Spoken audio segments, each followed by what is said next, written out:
morning. I'm the Reverend Rachel Hayes, minister of the Unitarian Universalist Society of Amherst. I use she, her pronouns. Welcome this morning to our congregation. Come in from the wintry weather, each and all, shivering off the cold or logging in from wherever this morning meets you. Come in with all that makes you who you are. The ancestors whose lives laid a path for yours, the struggles that have shaped you, the loves that have nurtured you, every part of you. We are all growing, all learning, all loved. Just as you are welcome here. Come into this sacred space and time, set apart by our intention to be present to one another. Come in and reconnect with yourself, with your breath. Come in and join the song and hear the story. Come in and invite your heart to open because you are so deeply loved. Because the work of healing the world belongs to all of us. Because this being human matters. Come, let us worship together. So I invite you to say our congregation's chalice lighting words with me. We light this flame to invite a world of peace where we heal the wounds, where we share what we have with one another, where justice is another word for relationship, and we listen for what love has to say. I invite you to rise in body, spirit, heart, and voice to sing our first hymn, number 118, This Little Light of Mine.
And now I'll invite all of the kids forward for a story, if you want to come up to the steps with me.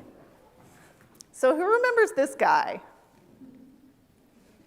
I see some hands in the out in the larger congregation.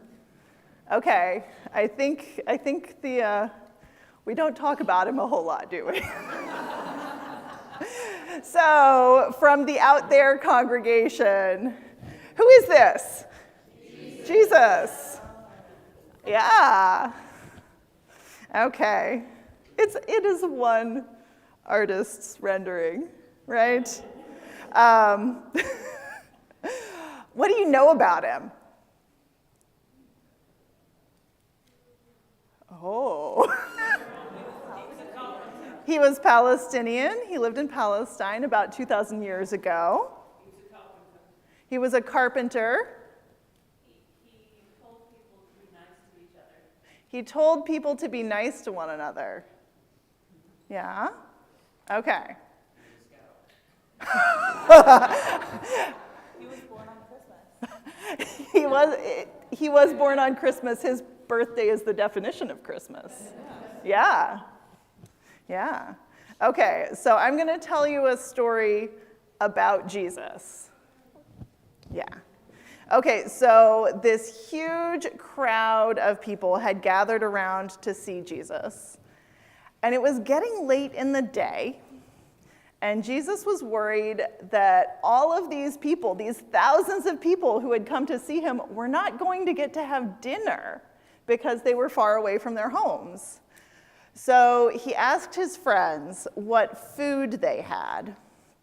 And they said that one boy had 2 little fish and 5 small loaves of bread. And Jesus told his friends to share it with the people who are there, but there were thousands of people. And so his friends said there was not enough food for everybody. He said, no, pass it out. And they did, and everybody had enough to eat, all of these thousands of people. And when they were done, there was enough food left over to fill 12 baskets. Yeah? How did that happen? Okay. Was it magic? Okay, yeah? That is a good question. It is, I would say that it is from a time before we had the same understanding of truth and fact that we have today. So the meaning in it is true, and maybe it didn't happen exactly the way, because people have been telling it for 2,000 years, and sometimes things change when you tell a story over and over again, right?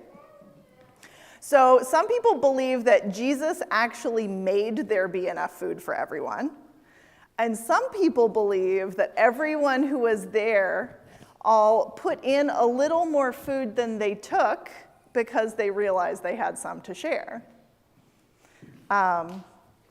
So we don't know what really happened. I wasn't there.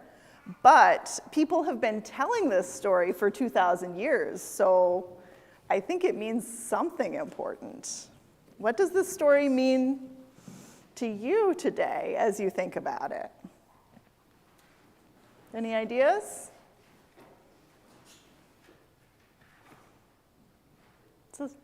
It's a head scratcher. Yeah. Okay.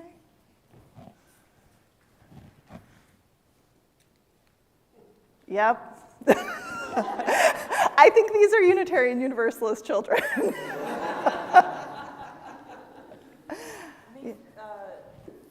everyone is important? Ooh, feeding everyone is important. Yeah. Will always be enough for everyone? There is always enough for everyone, especially if we share, right? Any other thoughts? Only eat what you need.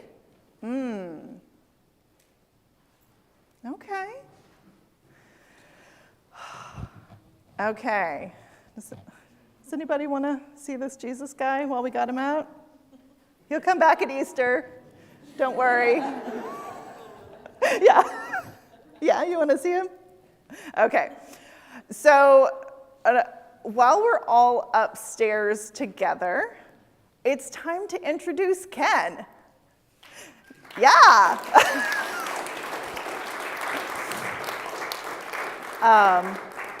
So Ken is joining us as our Director of Religious Education, which means that he's going to run our RE program and work with JC and Laurel and our interns and volunteers.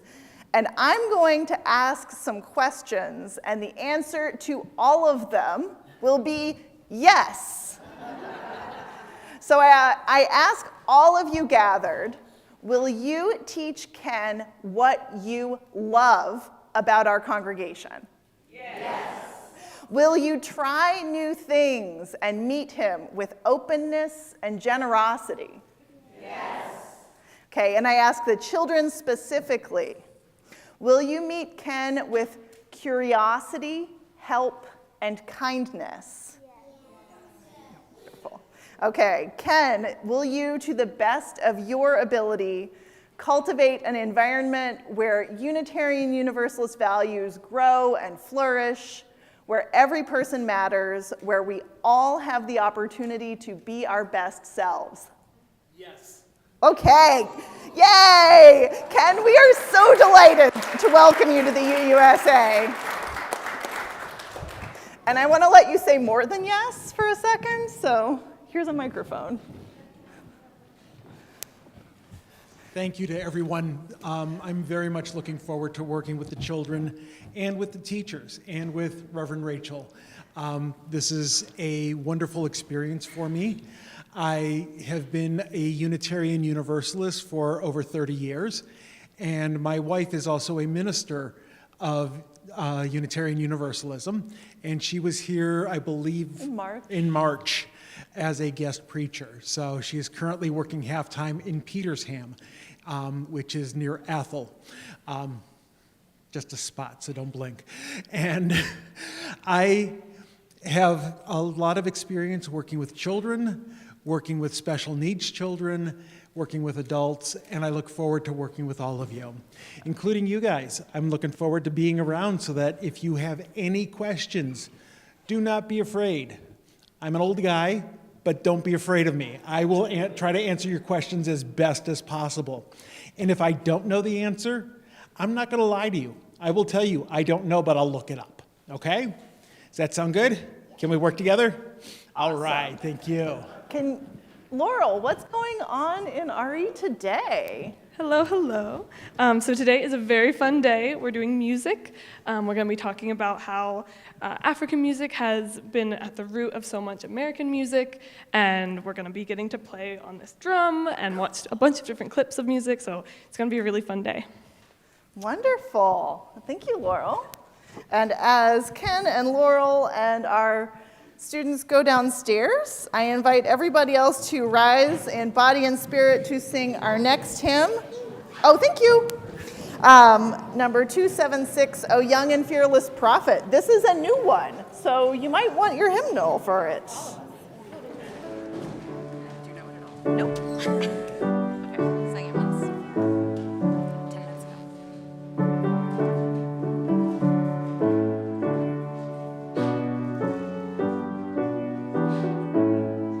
It's pretty simple.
Against war's bloody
So who knew we had that banger in there?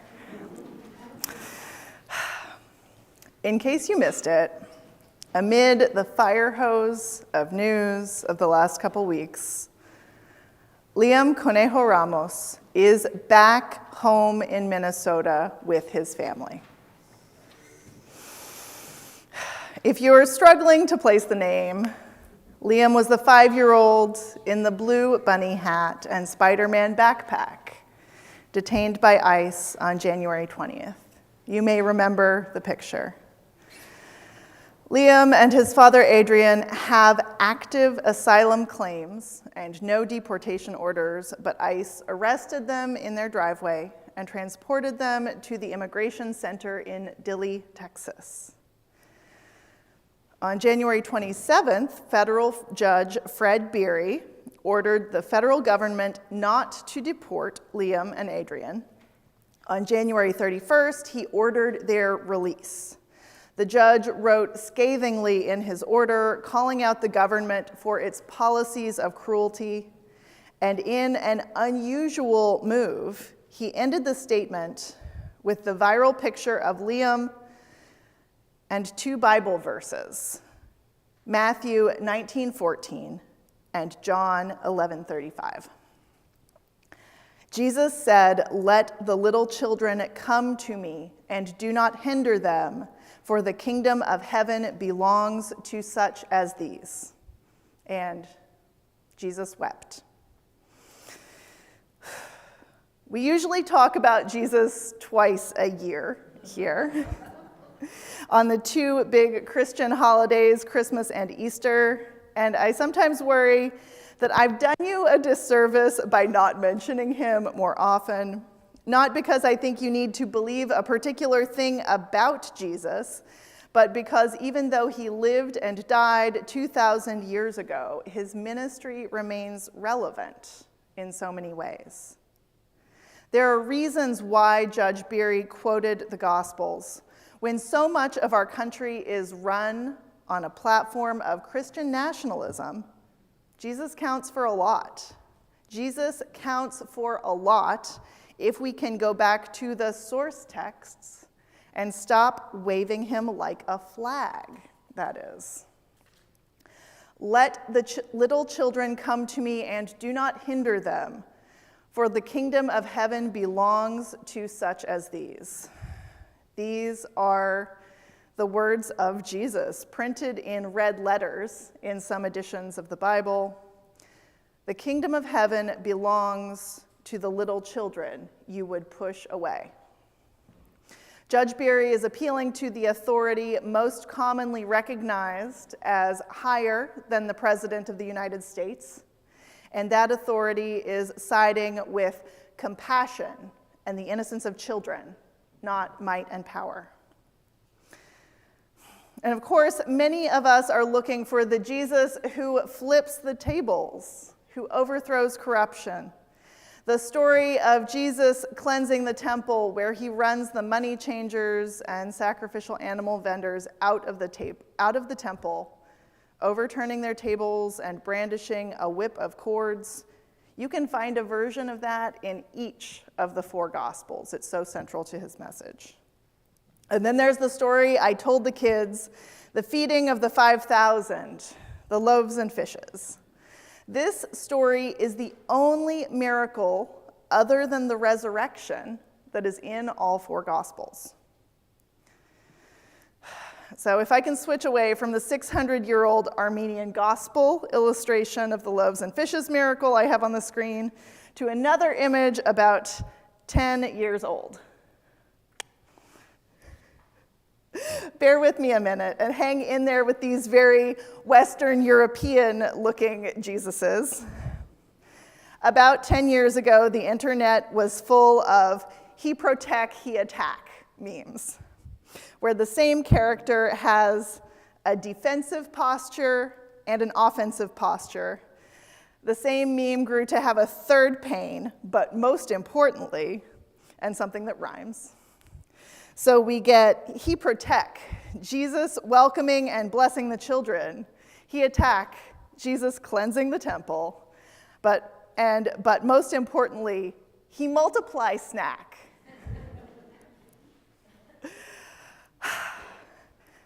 The Bible is an excellent collection of memes that are thousands of years old, after all. And I don't mean memes as visual internet jokes, or not just that. I'm going back to the older sense of the word as a dense nugget of cultural information that is replicated and circulated through the culture and evolves through transmission. It's not the only thing that has created our culture, but Christianity, of one sort or another, is the normative religion in our country. Think of how elegantly Judge Beery dropped 2 Bible citations into his order, and with 2 words and 4 numerals, millions of people understood that he was appealing to a higher authority than the government of our land, an authority that government claims to be serving. People also understood it as an appeal to compassion. People understood it as a defense of the rights of children, and it was all of those. It was powerful, especially when paired with his text and the picture of Liam. When the alternative is Christian nationalism, going back to the Jesus of the Bible, the strange teacher who railed against injustice and corruption, the healer who touched unclean people and restored them to community, the holy man who hung out with sinners, that Jesus is somebody I don't want to lose track of. I don't want to give him up for the Jesus who vanquishes enemies and judges the outcast instead of the powerful, the triumphant Christ of Christian nationalism. I like the original version better. The Jesus who welcomes and defends the children when children are under attack, as schools lose funding, as our government finds new ways to persecute trans kids, as we hear stories of the abuse and exploitation of children. The Jesus who removes corruption from sacred places, as Pete Hegseth hosts Christian nationalist prayer services in the Pentagon Auditorium, as the president of this country claims a mandate to remove our rights and the rights of those we love, as supposed ministers of the gospel get rich promoting the persecution of the vulnerable. And the Jesus who feeds everyone, as the gap between billionaires and the rest of us grows, as 1 in 7 households in the US experience food insecurity, as we watch children starve. The good news is that the gospel is good news. The Jesus in the gospel sides with the poor, vulnerable, and oppressed. The harder part, but the realistic part, is that after 2,000 years, I don't think he's going to pop in and set everything right. So it's up to us, all of us living now. It's up to us to end oppression, corruption, and poverty. And even if he did show up, wouldn't we rather be working on building the kingdom of heaven? Wouldn't we rather be building the world that belongs to the children, the one we want them to inherit? Wouldn't we rather be building the beloved community than waiting for it to appear? Because every life saved, every burden eased, every heart opened, it's worth it, even if we don't know the full realization of beloved community in our lives. Even if it doesn't fix everything, doing the part that we can is better than doing nothing. Because the kingdom of heaven, the beloved community, is real even if it doesn't exist yet, so long as we keep building it. And so many of the people in this country who want to build the beloved community, the kingdom of heaven in our midst, they talk in this language of Jesus, of miracles that some understand as fact and some understand as metaphor, of radical teachings of love, of challenging the status quo of greed. We're going to continue in our public moral discourse to hear demands made in the name of Jesus. And a lot of people making all kinds of arguments will invoke him as a higher authority. And I challenge you not to shut down, to listen to what they have to say. Because the people who speak of a Jesus who divide the worthy and unworthy, we're not ready to build together with them. But the people who speak of a Jesus who lifts up the oppressed, who challenges the powerful, who loves above all, those are our collaborators in building the beloved community, the kingdom of heaven. We'll see them washing dishes at Wednesday breakfast, packing the 400-person sanctuary at First Church for the most recent Luce bystander training. 400 people at that training. Reaching out in love across borders, going into prisons or standing outside them to comfort and call for the release of the prisoners. These are the kind of Jesus people who are realizing the kingdom of heaven, one step at a time. And they are our co-conspirators in the beloved community to come. May we build the kind of world that Jesus preached.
Our prayer this morning comes from the Reverend Elizabeth Buki Saunter.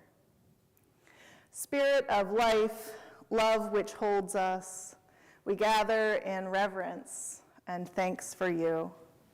We are grateful for the gift of another breath and for each moment of connection, beauty, and truth. Cry with us in our pain for our world. Remind us that we are loved just as we are. Remind us that we are connected with all that is. Remind us that we do not journey alone. Give us what we need for today. Call us back to our promises, commitments, and values. Help us love ourselves and each other, and to show that love in our actions. Make us instruments of justice, equity, and compassion. Free us from all that is evil. We declare that life and love are stronger than tyranny and fear, that a world of beauty and love is coming, and we must shape it together. May it be so. Amen. I invite you to remain seated for our meditation hymn, number 1045 in the teal hymnal, and on the screen, there is a Balm in Gilead.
We proclaim that another world is possible.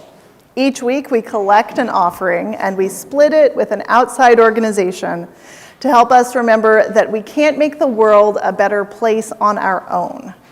During February, our congregation generously shares half of our Sunday service offering basket with the Luce Immigrant Justice Network of Massachusetts. Half of the money collected today supports the programming of our congregation, and the other half supports Luce's hotline for ICE sightings, ICE verification network, and other support for communities threatened by ICE. Please give generously today in the basket, by text, by check, or through our website, uusocietyamherst.org/donate.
Please join me in the words to extinguish our chalice.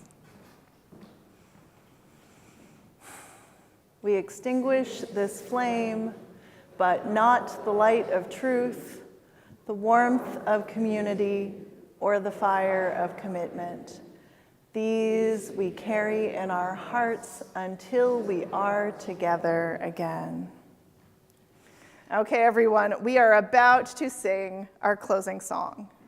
You're welcome to stay right where you are and be held in the love of this congregation, or to rise and move into a circle along the outer aisle. Place your hands over your heart or hold hands with someone near you as we sing This Day We Come.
We have been sent to bring good news to the oppressed, to bind up the brokenhearted, to proclaim liberty to the captive and to release the prisoners, to comfort all who mourn, to proclaim that this is the year and this is the day.